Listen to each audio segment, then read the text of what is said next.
A fighting union. A rank-and-file, member-led, member-controlled union with a General Secretary on an average wage. Why not the General Secretary on the same money in Unite as the workers and members of Unite? Last summer, not swine flu was the big epidemic, it was occupations. It was Enfield, over there in Basildon, in Belfast, in Waterford, near where I live, it was a swimming bath.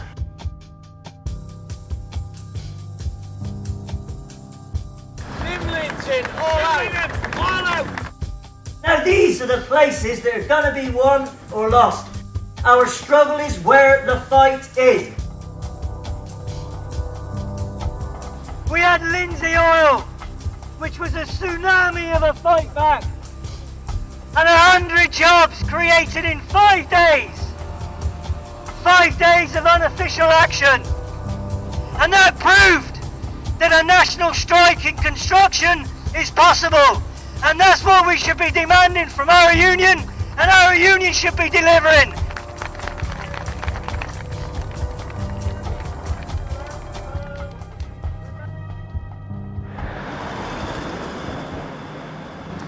Okay, this is a very important election year. We've had the general election and we know the result of that, and the cuts that we're all going to face is workers and pensioners, employed and unemployed. Which is why I say that the election for the Unite General Secretary, with a membership of 1.7 million, covering all regions of the country, all sectors of the workforce, is the single most important trade union election for decades, for generations. And the General Secretary who was elected will have to have the bravery and audacity to instill a confidence in those members to fight against the cuts that are coming and have come already for many people.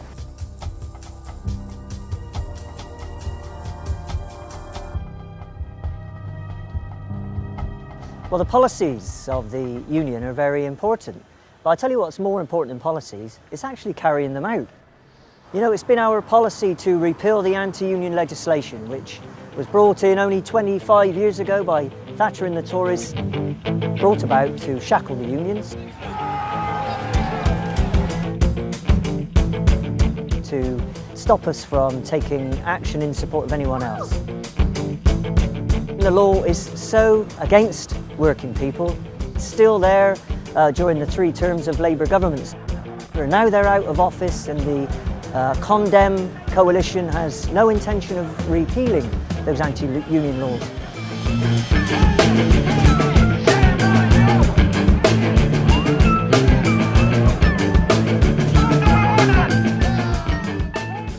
So it's the policy of our union to repeal the anti-union legislation.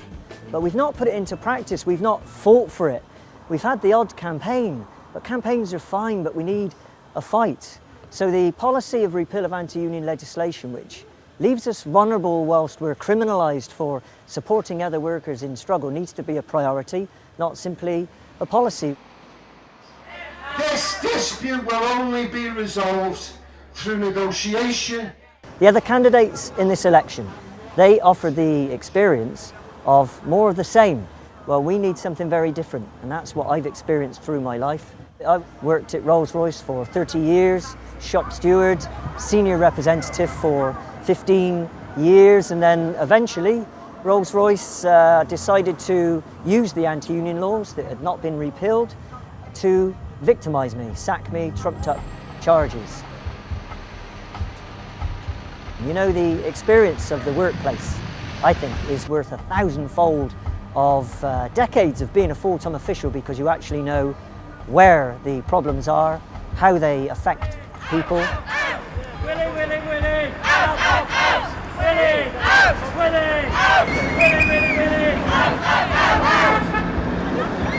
I think from comments the city has made, you can see that our major investors stand fully behind us because they recognise the need to make permanent structural change to the business, and that is what we're doing here.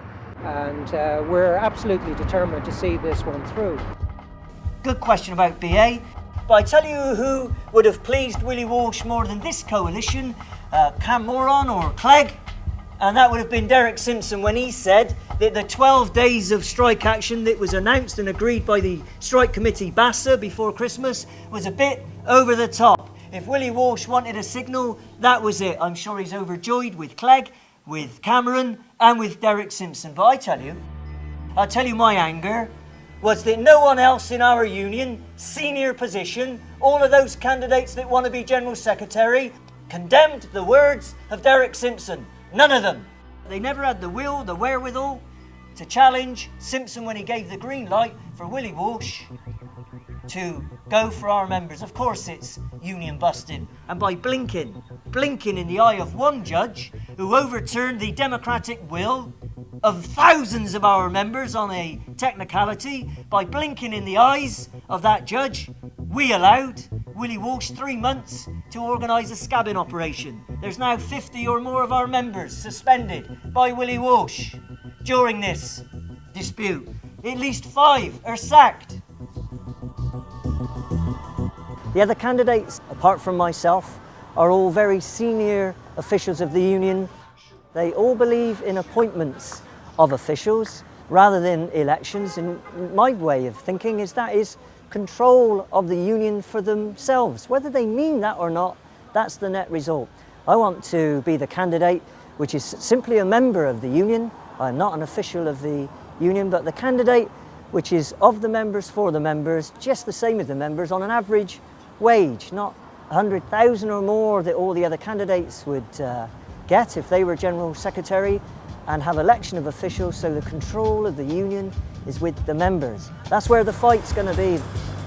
The struggle will be to save hospitals, save schools, save jobs, pay and pensions.